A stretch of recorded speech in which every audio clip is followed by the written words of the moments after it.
নারায়ণ ভগবান, যিনি বিষ্ণুর একটি রূপ হিসাবে পূজিত হন, তাঁর জন্ম বা আবির্ভাব সম্পর্কে হিন্দু ধর্মে নির্দিষ্ট একটি ঘটনা উল্লেখ নেই, কারণ তিনি অজন্মা এবং সনাতন, চিরস্থায়ী বলে বিবেচিত।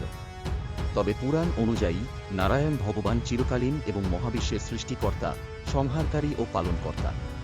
তিনি ব্রহ্মাণ্ডের সৃষ্টি, সংরক্ষণ এবং ধ্বংসের জন্য তিনটি প্রধান রূপ ধারণ করেন: ব্রহ্মা, বিষ্ণু এবং মহেশ্বর, শিব।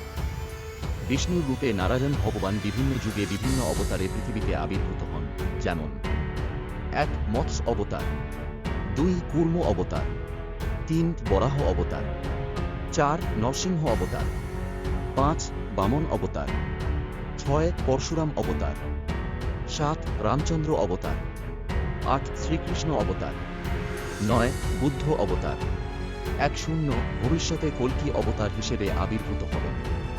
এইসব অবতারের মাধ্যমে তিনি বিশ্বে ধর্ম প্রতিষ্ঠা এবং অধর্মের বিনাশ করেন।